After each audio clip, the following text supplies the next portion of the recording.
Hello, ladies and gentlemen, and welcome to episode 7 of the Hybridicious adventure. So we start this episode off once again by thanking you guys for the awesome support. You guys once again reached the 150 like mark, which means another episode. So we start the episode off once again by going through the trade pile. Basically, just going through the players which did in fact sell. Now, some players didn't sell, and that's because I put them up for a bit too much. I was really optimistic when I was selling the players. It's really late into Ultimate Team, and it doesn't seem like there's that many people playing, which results in the prices going down, which is kind of unfortunate because players over time do lose value no matter how cheap you may have bought them for, and it's a lot harder to make a profit. But basically, I had lots of suggestions for what team I should make for the series and, for my goal to win the Advanced Cup on full manual. And I think the best recommendation was to make a team with my favorite players I have used on Ultimate Team. So the first player you saw I bought was a Pancel. I've never used him before, but he fit perfectly into the team. The first player I really wanted to use was a Wakaso. Wakaso, in my opinion, is the best defensive mid I have used in this game. Bar none, there is no competition. This guy's athleticism makes him so hard to get by. No matter how fast you are, no matter how strong you are, you will not get by him. His stand tackle is there, his tactical awareness is there. Just an overall really good player. And now with the goalie, I couldn't really decide. We say he's an inch taller than Adler, and he does have better reflexes, but Adler, has the advantage with his positioning and his handling. So basically, I couldn't really decide which player to use. It was kind of a throw up, and I decided to buy both. Not too bad. I got both of them for near discard value, so not a bad deal. And we also pick up a De Guzman. De Guzman is a Dutch international, but he's actually eligible to play on the Canadian national team, which is awesome. As you guys know, I really do follow Canadian soccer, and we have some great players. Hoylett Jackson representing the Canadians in the Barclays Premier League, and De Guzman, I believe he's actually going to Swansea, so another Canadian player, an eligible Canadian player, and I believe he will be going to Canada because he has no chance with competing with attacking midfielders like Schneider. Schneider is one of my favorite players to watch and to play with on Ultimate Team. Basically, when I got into football in around 2010, I was really big on watching Inter Milan just because they were so dominant at the time. I believe that's the year when they won the Champions League, and Schneider is just such a good player, and in real life, he's just as good. I mean, in the game, he's just as good.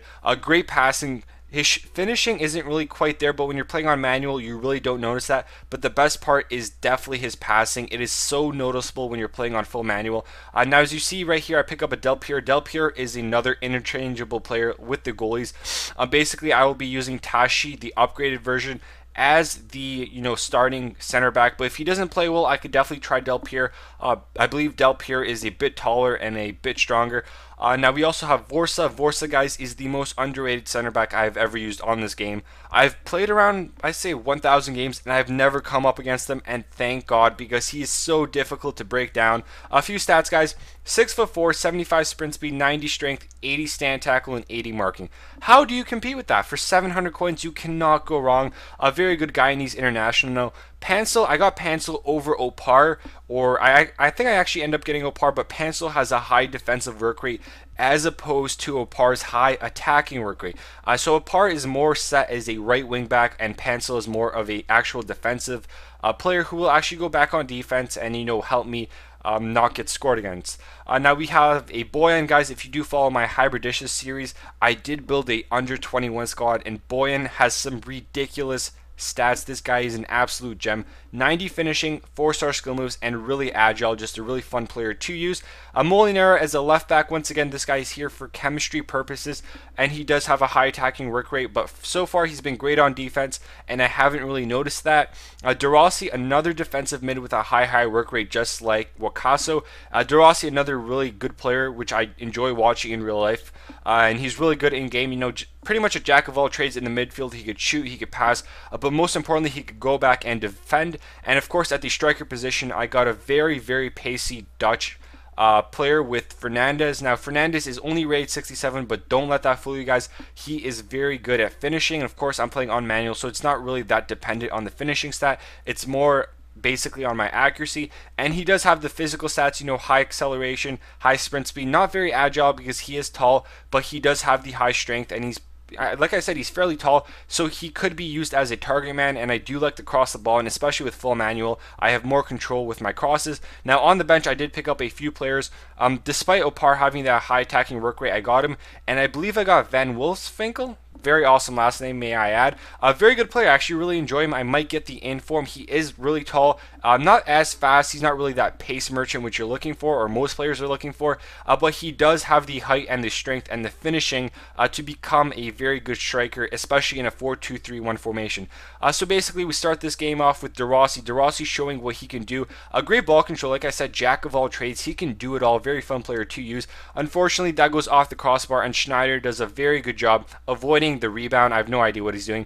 But guys, check that out for a trick. That was his first shot, which he took, and it goes in. And guess what happens when he takes his second shot? I mean, just guess what happens. Does it go in? Of course it goes in. I tackle him twice, and it still goes in the net. That's the most annoying goal to concede. Very sketchy. Basically a broken play, which works out in his favor. But we do get it back with Fernandez, and this was a very classy finish.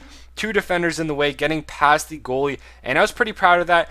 And this guy really not that great on defense, but his goalie was playing so well. It was really hard to beat, especially playing on full manual. I don't have the luxury of, being able to aim at those far corners all the time.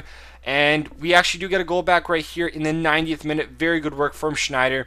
Once again, using his really high agility to get by the goalie. And this finish was very close, as you can see, going right by the defender's legs. So overall, it was a decent game. I thought I played a lot better than the guy, and that was quite evident when he went for a draw. I hate when people go for draws. It's acceptable if you have to leave. But this guy had 2 shots on target, 2 goals, and I completely dominated him. I had so many shots, so many long shots going off the crossbar as well. So a very lucky game for him, but it does happen. There's a lots of luck involved in FIFA, and that sometimes will happen. Yeah, that awkward moment when your cat interrupts another commentary. I think that's like the 3rd one he's interrupted. So I'm definitely going to have to put him in the cage. Haha, joke's on you, cat. So anyways, I believe I was talking about luck in FIFA, guys, and there will be those few games where your opponent has the same amount of shots as goals, and it is annoying, but it will happen. So this guy has a very strong BPL team with the upgraded Suarez and Bent up top. That is definitely a very, potent duo, and they're very difficult to deal with. I think the upgraded Suarez has like 90 strength, which is ridiculous. I really don't know what EA was thinking when they gave him that stat. I mean, he is strong, but he definitely does not warrant 90 strength. And Bent has something ridiculous, like 90 finishing. So very difficult strikers to deal with. But we do end up tying the game up with Schneider, and that was Molinero, my left back, going up on offense, and that was actually not that bad. I mean, Molinero, the first 2 games I didn't use a custom formation, so he did have that medium high work rate, but he was very good on getting back on defense, so I don't mind him pushing up and occasionally getting that cross in. Right there, De Rossi showing you what he can do, bossing the midfield, getting the ball back, putting a shot on target, and basically getting a corner for me, setting up Vorsa. And Vorsa, guys, is so good. If you haven't tried him and you're looking for a very strong defender, someone who can basically carry your team some games, Vorsa is your man. 75 sprint speed, 90 strength, 80 plus marking and stand tackle, and he's 6'4". In my opinion, he's better than Hummels, he's better than Subotic. If you have a Bundesliga side, definitely get Vorsa, or at least give him a go. I mean, he's so good. So after this game, I thought I would make a custom formation. Basically, I didn't mind that Molinaro was going up on offense, but I wanted him to stay back on defense a little bit more.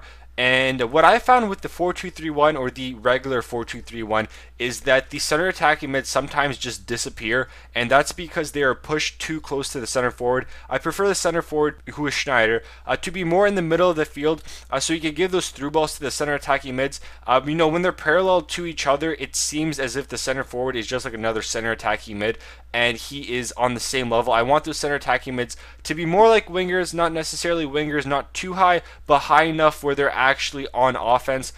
So I did something different with this custom formation. Basically, as opposed to my regular 4-2-1-3, I kept the 4-2-3-1.